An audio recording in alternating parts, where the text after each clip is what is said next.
I don't know, 2020 really just lit a fire under me and made me realize that the world can change at any moment and we really need to go after the things that we want. Hello everyone, what's up? Welcome back to another episode of the Freelance Friday podcast. I'm your host, Latasha James. You can find me at the Latasha James. And you guys, this is the last podcast episode of the year, so I want to make it a good one.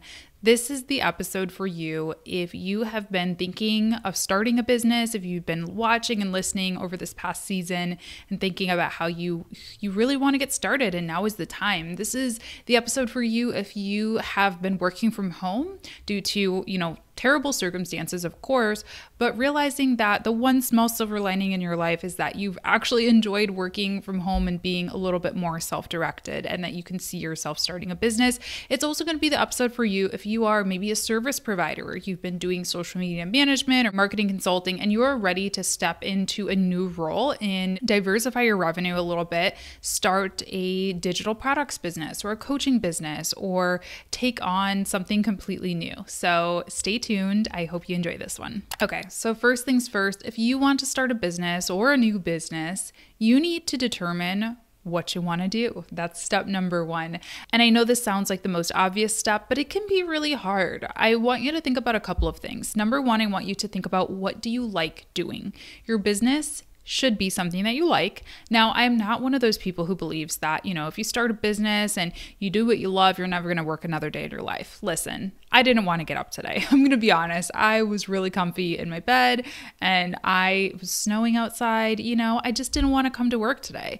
So it is still going to be work, but you do want it to be something that you enjoy. When I come to work, I end up usually feeling better after the day is done versus at my old job, when I was working for someone else, I actually usually ended up feeling even worse. So you do want it to be something that you enjoy first and foremost, but you also need it to be something that you are good at. So, there's a lot of things I like. I love music. Music is probably like my number one passion in life. I could talk about music all day long, all kinds of music, but I'm not very good at it. I come from a family of musicians, and guess what? I am not one of them. I'm not a musician. I'm not an artist, but I can appreciate it. I have an ear for it, but it's not really my forte when it comes to actually playing it, right? So write down those lists, write down 2 lists. What do you like? What are you good at? And see where that intersection lies. If you don't know what you're good at, one thing that I really like to do is just talk to my friends, talk to people in my life, talk to my family and say, what is something that you think of when you think of me? It's funny because one of the most recent times my mom came to visit, she said in my car, we were driving, she was like, you always do a really good job of inspiring me and stuff. And I had never heard her say that before. And I never thought about that for myself at all. But when she said it, it kind of made sense that I am into the whole coaching, education, mentorship space, because if that's something that I am naturally good at and that I do enjoy doing, that's why I do it.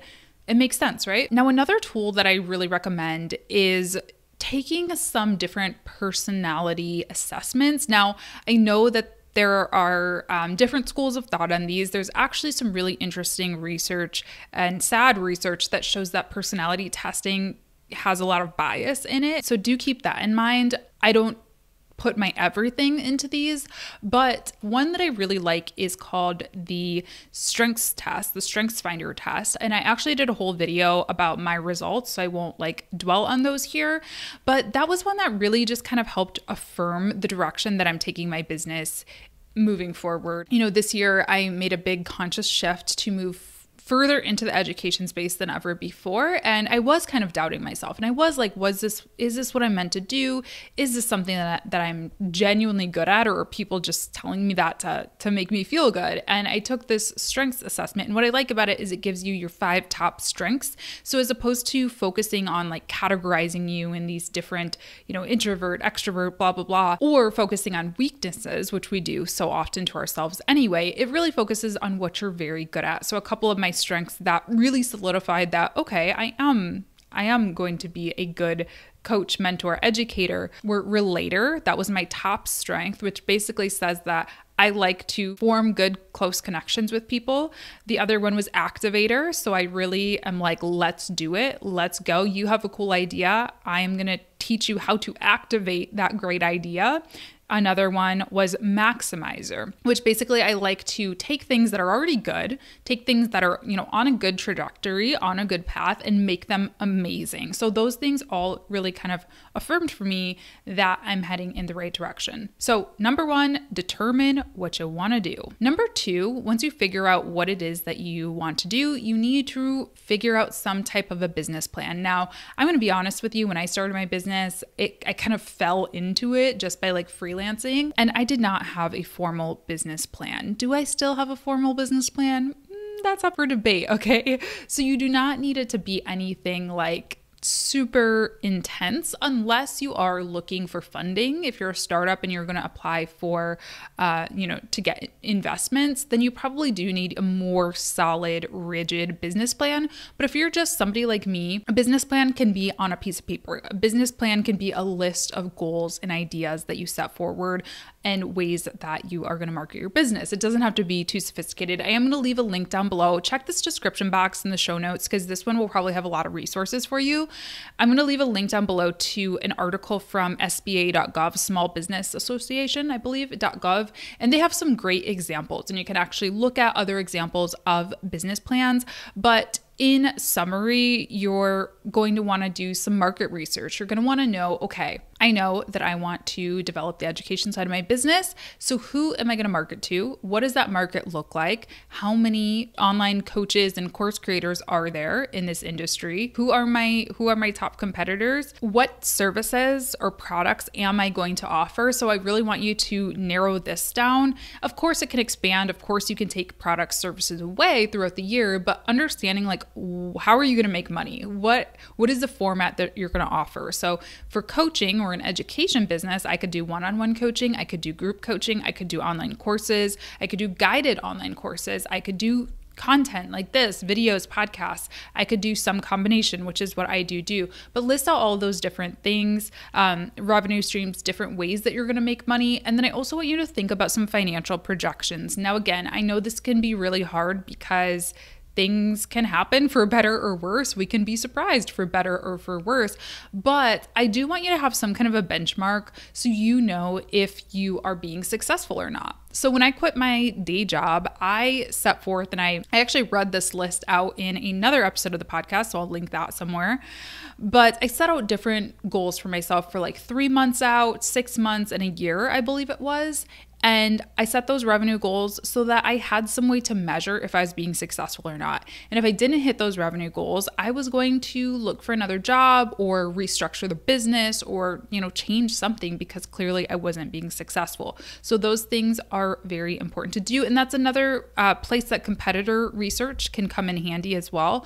Understanding what kind of revenue your competitors are seeing. Obviously, that's not all public information, but as much as you can dig and find about the market is going to be helpful for you. Lastly, I want you to include a marketing plan in that business plan. I'm biased because I'm a marketer, but I think that especially for online business, this is super, super important. So you can develop a marketing plan on your own. I have a ton of resources for that. Again, I'll link those, but this also might be a good place for you to pull in a consultant, someone like me who you can hire just to do your marketing strategy for you. So I do this for people all the time. I'll just write their marketing strategies and give them that kind of guide for them at the beginning of the year. And then they can go ahead and implement it, or they can hire a team to implement it, etc. So that is something that you can do as well. Of course, you can kind of wing it and do it on your own. I have a ton of resources for you if you want to do that. But if you need somebody to help you with strategy, that's where somebody like myself or any other marketing strategist could come in. And I think that would be an excellent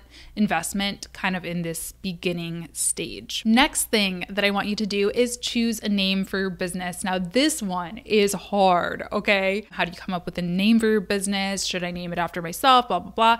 And I have a lot of thoughts on this, but I'll tell you how I came up with my business name. My agency is officially called James and Park, and everybody wants to know who is Park, who's the co-founder? Nobody. Park is me, James is me. Obviously, James is my last name. I just always have liked that name. I don't know, I just think it kind of sounds elegant and classic, and I wanted that name for my business. I didn't want something that was super trendy or that was going to go out of style, if you will. And then Park, I just liked the name. Like I like two names together for the business as opposed to calling it the James Agency or something like that, because I also didn't want people to necessarily think it was a man, like James, I don't know. So Park is actually, it's just the name of the street that I grew up on. And then I lived on the intersection of one street and Park Street, a different Park Street, when I started the business in a different city. So it was just like, oh, Park, I don't know. Like, I don't know. Okay. I just made it up. It really doesn't mean a whole lot. It means something to me though. It's basically, my name. It's something that's never going to change. Even when I get married, even if I do change my name, which I don't know if I will yet, but even if I do, I'm still always going to be me. That's always going to be my name. That's always going to be my family name. So even though my business name is personal to me, I still did have my target audience in mind too. Like I said, I wanted it to sound really classic. And it's funny whenever I tell people my business name when I'm out in the world shopping. I was at Best Buy or the Apple store getting my computer fixed. I told them the name of my business. They're like, oh, that sounds very Birmingham, which Birmingham is like our version of Beverly Hills here in Michigan. Like it is like a bougie city, which I love. And I'm like, that's exactly right, because I want these companies in Birmingham and these companies that have a good amount of budget to spend, that understand the value of a boutique style, hands-on, organic growth, investment. I want them to be attracted to me. So I guess, keeping that audience in mind. Now, if I was targeting young TikTokers, I don't know, James and Park doesn't really make sense for them. It might need to be something a little bit more fun. I'm in my head, I'm like imagining colorful and fun and youthful. So keep those things in mind. I love a good old thesaurus. That is like my favorite thing to do when I'm struggling to find the words, whether that's a business name, a name of a product, a name of a service. I just pull out the thesaurus and I think of a couple of words that describe my business. Maybe it's regal, maybe it's elegant, maybe it's classy, whatever. I'm just making those up in my mind.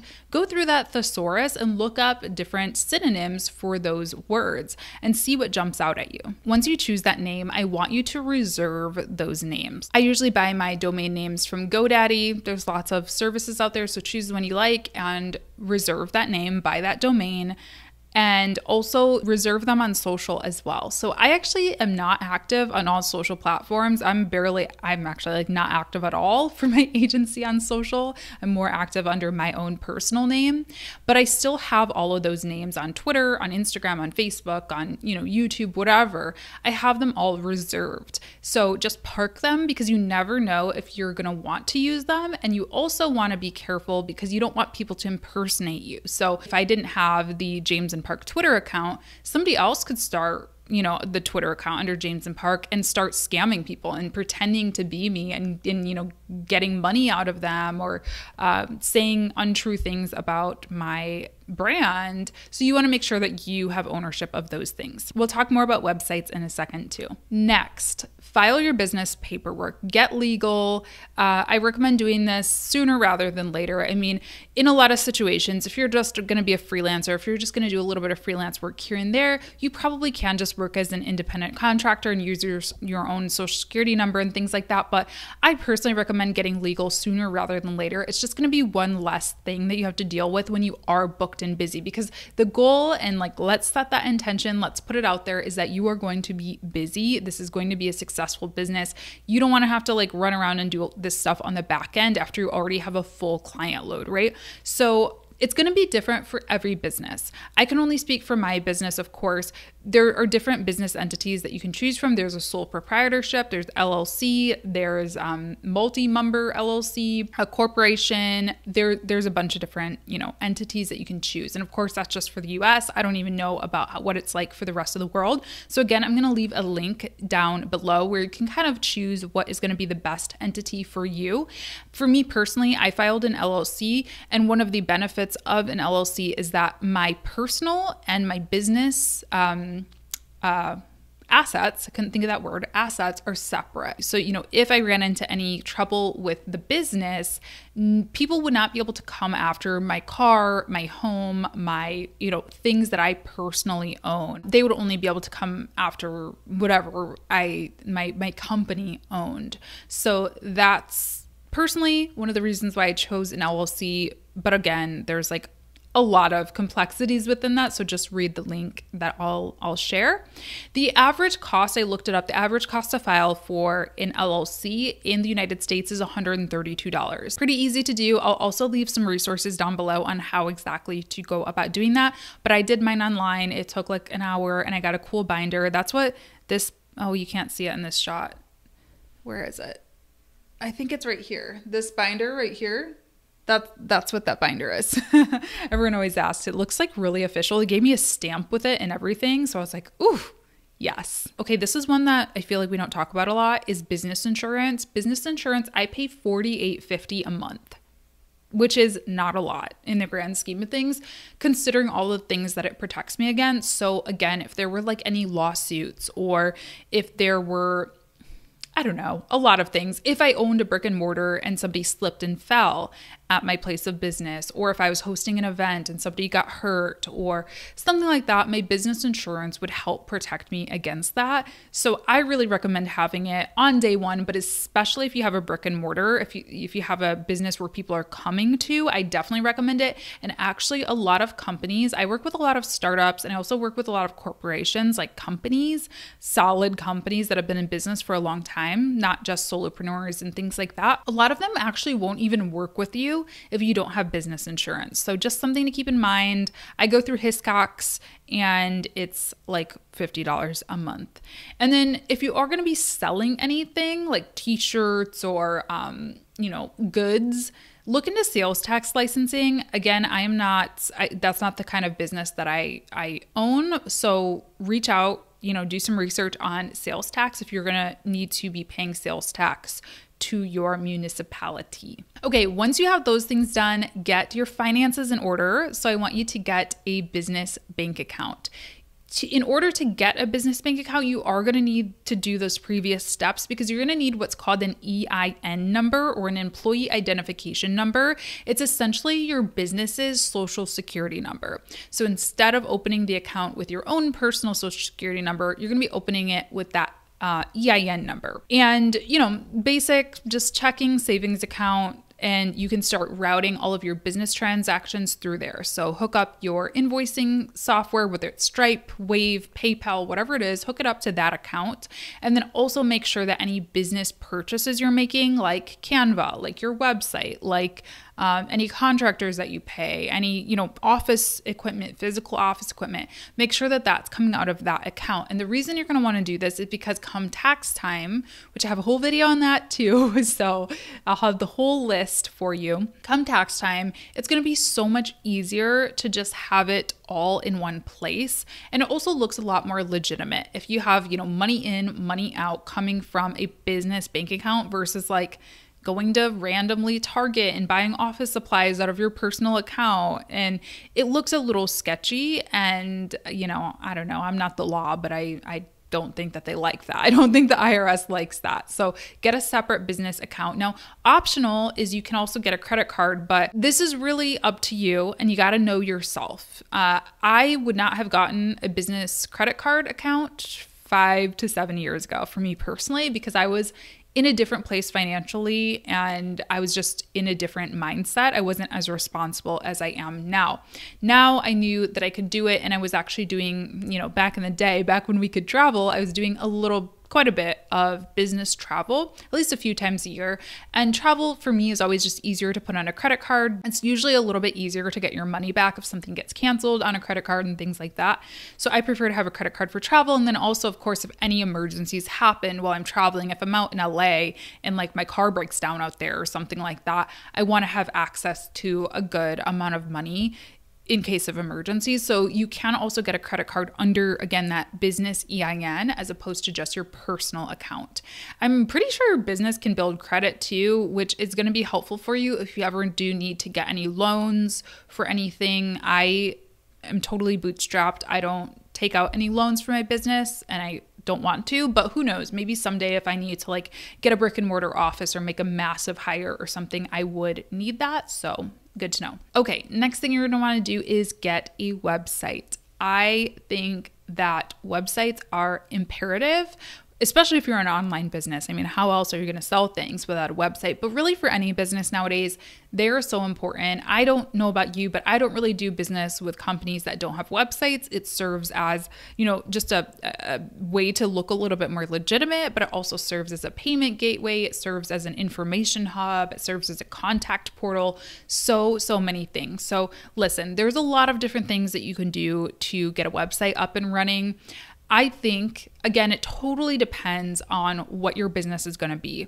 If you're going to sell products, look at Shopify. You can pretty easily self-build a Shopify site, and that'll be a good place for you to start. If you're going to do a service-based business, I personally really like Squarespace just because it's really user-friendly, but there are a lot of different platforms out there like Wix, like Webflow, like so many different things that are sort of self-serve that you can probably do on your own. Now, of course, there is the option of hiring out a website as well, which may or may not be in the budget, and it may or may not be something that you want to do. I'll leave that up to you. I think it's opportunity cost, right? So you're going to probably pay for a decent website. I would budget about $1,500, more than likely, for a good, solid, experienced designer starting out, like $1,500, but it can go all the way up to 10, 20,000, depending on what you need, right?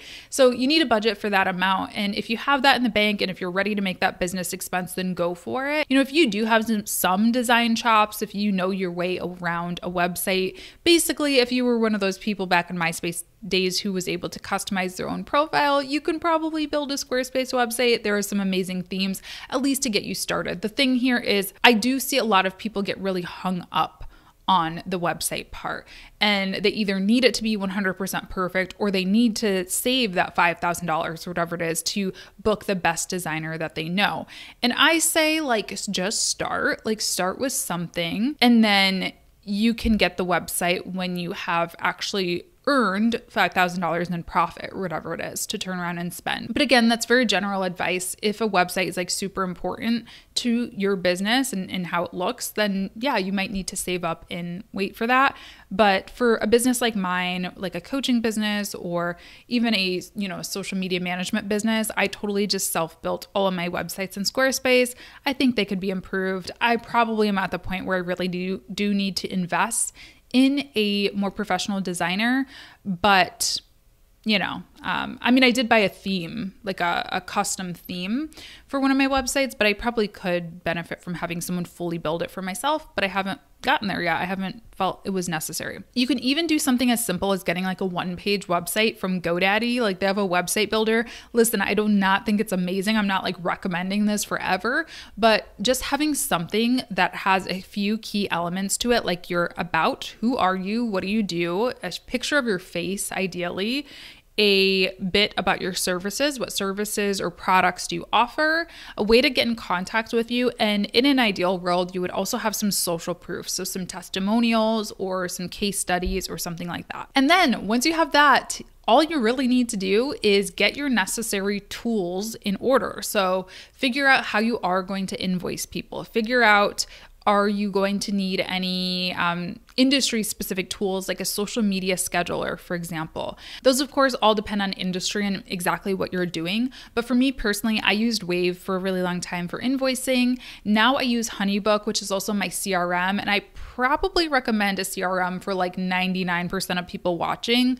If you do own a brick and mortar business, or if you are a business that sells a lot of stuff, maybe not for you, but any service-based businesses, I'm talking photographers, event planners, graphic designers, service providers, marketing consultants, social media managers, you can all benefit from using a CRM tool like Honeybook. I have that $1 a month for the first 8-month trial for you all, so I'm going to leave that link down below. Fantastic deal if you just want to dip your toes in and get started for the first 8 months of 2021.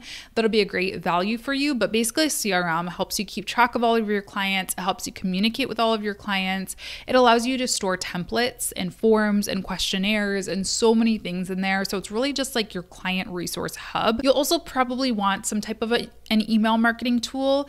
if you are going to send email blasts, which again, I think like 99% of people watching should probably start some sort of an email list because, unlike social media platforms where we're at the mercy of algorithms, email marketing allows us to reach our clients and the people on our list pretty much like one-to-one without those algorithms and the headache of trying to see if they actually got our messages. So I actually just switched over to Flowdesk. I also have a link for you all to get 50% off. So I used to use MailerLite. Actually, I used to use MailChimp, then MailerLite. Now I use Flowdesk because with this 50% off link, it's $19 a month for unlimited contacts. So MailerLite and MailChimp charge, I think, based on number of contacts and things like that. They're both great options. MailerLite is great because they do have a free tier. So if you are like brand new and you have nobody on your list, start with MailerLite. You can always transfer that list over.